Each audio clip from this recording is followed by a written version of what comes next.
लखनऊ में एक और ट्विशा सामने आई।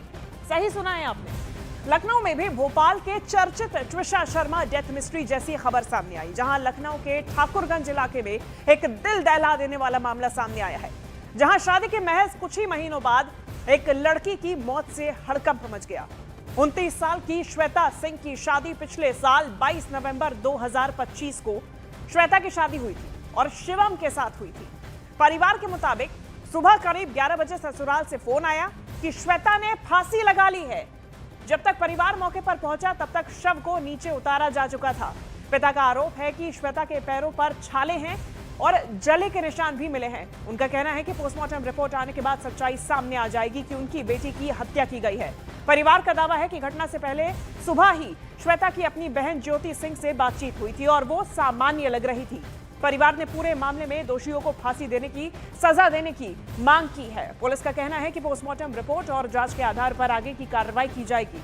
ये तस्वीर आप एक बार फिर से हमारे टीवी स्क्रीन पर देख रहे हैं, क्योंकि पूरे भारत में कहीं ना कहीं ऐसी ट्विशा, ऐसी श्वेता बार बार पैदा हो रही हैं और दहेज हत्या का जो आरोप है वो बार बार सामने आ रहा है। ट्विशा का मामला अभी ठंडा नहीं हुआ था, अभी वहां पर जांच जारी है। उस मामले में अभी भी कार्रवाई की जा रही है। और दूसरी तरफ आप लखनऊ से यह मामला देख रहे हैं, श्वेता का मामला।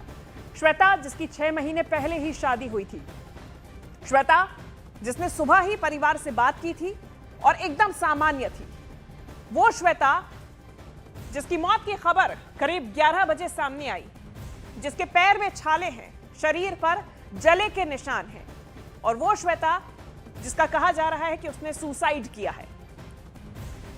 हम ज्यादा जानकारी लेंगे। शुभम पांडे मेरे साथ जुड़ चुके हैं, मेरे सहयोगी लखनऊ से इस वक्त लखनऊ में मौजूद हैं। शुभम, पूरे मामले में अब तक क्या क्या कार्रवाई, क्या क्या चीजें सामने आई हैं, पूछताछ में अब कुछ क्या पुलिस की तरफ से खुलासे किए गए?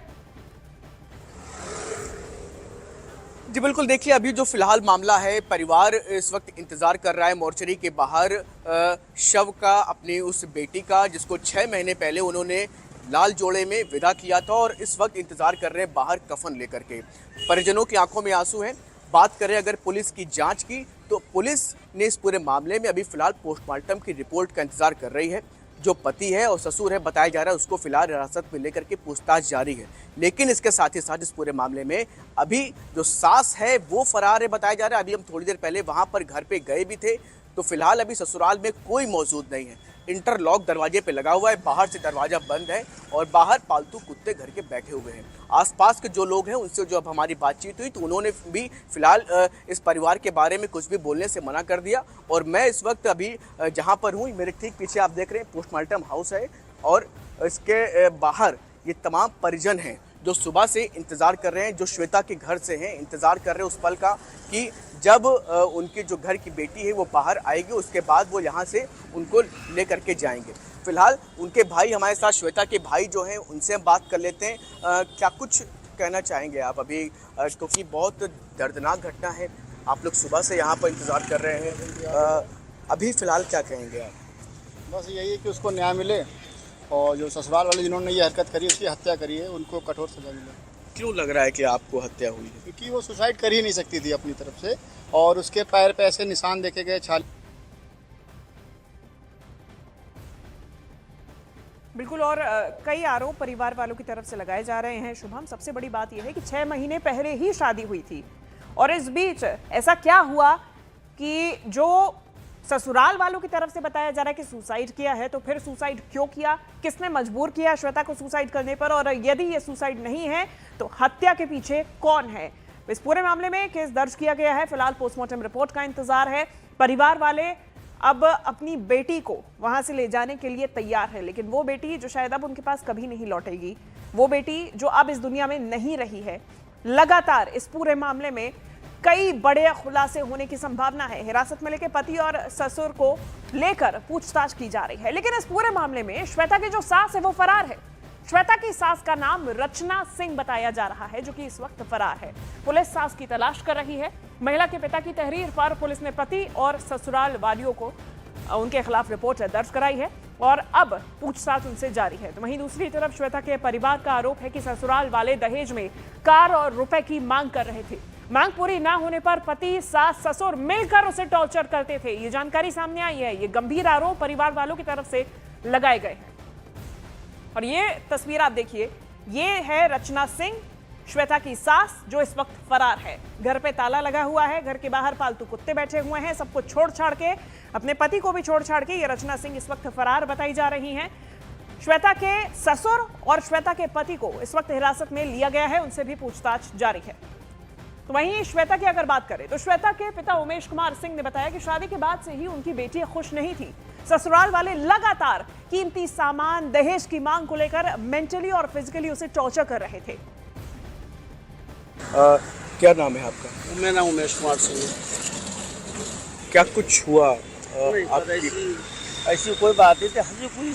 हर बाप चाहता है उसकी बेटी हंसी खुशी रहे, लेकिन कुछ हर परिवार में कुछ अनबन होती है तो उसका सलूशन निकाला जाता है। ये रास्ता थोड़ी किसी की हत्या कर दी जाए। आए दिन दहेज की मांग करना, 4 व्हीलर चाहिए, ये चाहिए, वो चाहिए। अपनी अपनी औकात के बाहर जाकर के शादी की, जो इन्होंने कहा मैंने सब कुछ पूरा किया, बस 4 व्हीलर कार नहीं दे पाए। उसकी वजह से उन्होंने मेरी बेटी की हत्या कर दी, मौत के घाट उतार दिया उसको। कब शादी हुई थी? शादी 22 नवंबर 2025 को हुई थी। 6 महीने यानी 6 महीने 6 महीने हुए थे। बेतालाल से बालागंज में की थी मैंने। एक एक पैसा जोड़ करके, पेट काट करके मैंने किया था सब कुछ। आज अभी इस हालत के बाद कुछ नहीं बचा। हमारी वाइफ आईसीयू में भर्ती हो, मर रही अलग है। अब क्या जवाब दे किसी को? और इस बीच बहुत बड़ा खुलासा हुआ है श्वेता की बहन की तरफ से। श्वेता की बहन का कहना है कि 1 घंटे पहले बात हुई थी। 11 बजे जो जानकारी सामने आई है कि श्वेता अब दुनिया में नहीं रही, उसने आत्महत्या कर ली है। ससुराल वालों का जो कहना है 11 बजे श्वेता से बात हुई थी, 1 घंटे पहले। श्वेता की बहन का ये बहुत बड़ा दावा सामने आया। न्यूज 18 इंडिया पर श्वेता की बहन ने इस बात की जानकारी दी कि 1 घंटे पहले ही श्वेता से बात हुई थी। तो 1 महीने अभी तक बहुत ठीक था। उसको 1 महीने से प्रताड़ित करते थे। रोज कहते थे स्कॉर्पियो लेके आओ, 10 लाख रुपए लेके आओ, मुझे अपनी लाइफ में लगाना है। वो बताती थी घर पे, मुझ पे बताती थी। हम कहते थे ज्यादा मत सहन करो, घर पे बताओ। कुछ चीजें बताती थी, कुछ नहीं बताती। तो उसको बहुत प्रताड़ित करते। उसकी सास उसको बहुत टॉर्चर करती थी, बहुत टॉर्चर करती थी। क्या कैसे क्या हो गया? मैं ड्यूटी पे थी, मुझे कुछ नहीं पता। मुझे फोन आता है 11 बजे की आपकी सिस्टर ने सुसाइड कर लिया। सबसे छोटी थी? सबसे छोटी थी, सबसे छोटी। मुझे नहीं लगता ये सुसाइड किया उसने। दहेज के लिए मार डाला उसने मुझे। देखिए, इस केस में एक और बड़ा खुलासा हुआ है। सोशल मीडिया पोस्ट से पता चला है कि श्वेता की नंद सोशल मीडिया के जरिए अपनी बहू को ताने मारती थी, छींटाकशी करती थी और खुलेआम सोशल मीडिया पर। जांच के दौरान श्वेता की नंद के कई ऐसे सोशल मीडिया पोस्ट मिले हैं जिसमें श्वेता की नंद ने ताने मारते हुए ये स्टेटस लगाए हुए हैं। ससुराल पर परिवार ने टॉर्चर करने का आरोप लगाया है। तो वहीं दूसरी तरफ इस प्रकार के सबूत भी सामने आए हैं जहां लगातार उसे मेंटली, फिजिकली हरास किया जा रहा था, उसे टॉर्चर किया जा रहा था। इस बात के खुलासे हुए हैं और ये बड़ा खुलासा हुआ है सोशल मीडिया के माध्यम से। सोशल मीडिया पोस्ट से पता चला कि श्वेता की जो नंद है वो सोशल मीडिया के जरिए लगातार अपनी भाभी को ताने मारती थी और जो घर की बहू है उसको ताने मार रही थी। यानी कि सीधा सीधा श्वेता पर छींटाकशी कर रही थी। अलग अलग तरीकों से, अलग अलग जरियों से इस प्रकार के पोस्ट करती थी, स्टेटस लगाती थी और श्वेता को परेशान करती थी। जांच के दौरान श्वेता की नंद के कई ऐसे सोशल मीडिया पोस्ट मिले हैं। श्वेता की नंद ने ताने मारते हुए ये पोस्ट लगाए थे, ये स्टेटस लगाए थे।